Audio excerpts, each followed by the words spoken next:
अखबारों में ठगी के मामले देखे होंगे जिसमें ठग अब तक लाख 2 लाख की ठगी करते नजर आए हैं।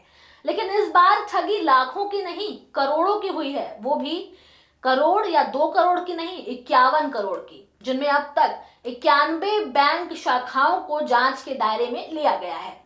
इस केस में हरियाणा पुलिस की साइबर यूनिट ने पानीपत में साइबर ठगों के बड़े नेटवर्क का भांडाफोड़ किया है।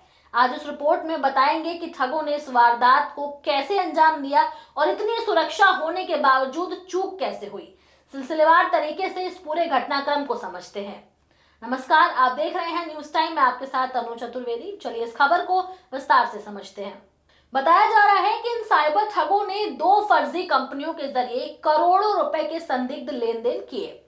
पानीपत पुलिस को सबसे पहले true artificial jewels private limited नाम की कंपनी संदिग्ध लगी।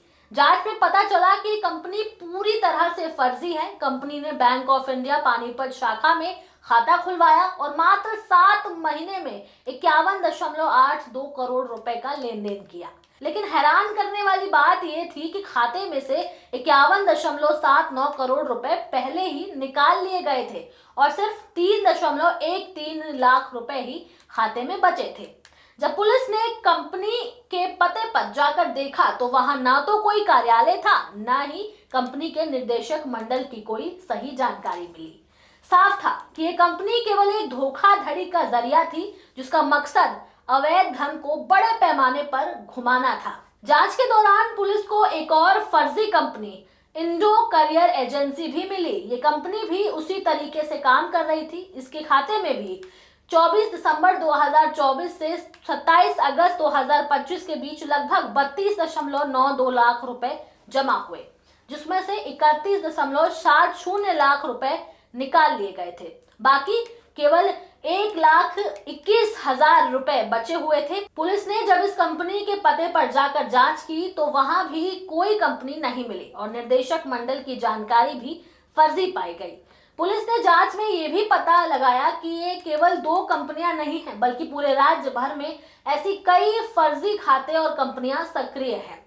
हरियाणा पुलिस ने पूरे राज्य में जांच कर 91 संदिग्ध बैंक शाखाओं की पहचान की है, जहां साइबर अपराधियों के म्यूल अकाउंट संचालित हो रहे हैं। पानीपत जिले में भी 4 संदिग्ध बैंक शाखाओं को चिन्हित किया गया है। इन शाखाओं में हो रहे संदिग्ध लेन देन की तहकीकात के लिए पुलिस ने जांच, सत्यापन और कानूनी कार्रवाई शुरू कर दी है।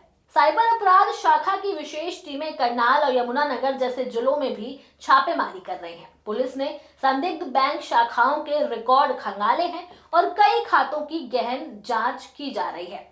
पुलिस ये पता लगाने की कोशिश कर रही है कि कहीं बैंक कर्मचारी या अधिकारी की मिलीभगत तो नहीं हुई, या फिर वो केवाईसी मानकों और प्रक्रिया का उल्लंघन कर रहे थे, जिससे साइबर अपराधी आसानी से धोखाधड़ी कर पाए। ये मामला सिर्फ एक कार्रवाई तक सीमित नहीं है, बल्कि ये हर दिन बढ़ते साइबर अपराधों की एक झलक है। आए दिन देश और दुनिया भर से साइबर ठगी के मामले सामने आते रहते हैं। कभी फेक वेबसाइटों और लिंक के माध्यम से लोगों को फंसा दिया जाता है, तो कभी गलत नंबर से, गलत नाम से फोन करके ठगी की जाती है। कई बार लोग मोबाइल पर आने वाले मैसेज या ईमेल के लिंक पर क्लिक कर देते हैं, जिससे उनका बैंक खाता, क्रेडिट कार्ड या फिर व्यक्तिगत जानकारी चोरी हो जाती है। साइबर अपराधी इस तरह की ठगी को एक जाल की तरह बिछाकर चलते हैं, जिससे आम लोग भी सुरक्षित नहीं है। अब सवाल ये भी है कि ऐसे मामले आखिर क्यों बढ़ रहे हैं। दरअसल इसकी कई वजह हैं। पहली है तकनीकी जानकारी का अभाव, यानी ज्यादातर लोग ऑनलाइन धोखाधड़ी के नए नए तरीकों से अनजान होते हैं। दूसरी वजह है बैंकिंग और डिजिटल लेन देन के बढ़ते इस्तेमाल के साथ सुरक्षा के कमजोर कदम, यानी कई बार बैंक या फिर संबंधित संस्थान केवाईसी प्रक्रियाओं में लापरवाही करते हैं, जिससे साइबर ठग आसानी से फर्जी खाते खोल लेते हैं। इसके अलावा साइबर अपराधी लगातार अपनी तकनीकों को अपडेट करते रहते हैं, जिससे पकड़ पाना और भी मुश्किल हो जाता है। पानीपत में पकड़ा गया ये बड़ा साइबर ठगी का नेटवर्क एक चेतावनी है कि अब डिजिटल दुनिया में सावधानी ही सुरक्षा की सबसे बड़ी चाबी है। हर कोई, चाहे वो आम नागरिक हो या फिर सरकारी अधिकारी, मिलकर इस खतरे से निपट सकते हैं, तभी हम सुरक्षित रह पाएंगे। साइबर ठगी की ये घटनाएं बताते हैं कि डिजिटल सुरक्षा को हल्के में लेना अब महंगा पड़ सकता है। इसलिए जागरूक रहिए, सतर्क रहिए और किसी भी संदिग्ध गतिविधि को तुरंत रिपोर्ट करिए। इस समय यही सही होगा कि आप अपनी निजी जानकारी किसी के साथ शेयर ना करें, ना ही अपने खाते की कोई जानकारी दें, वरना क्या पता अगला नंबर आपका हो।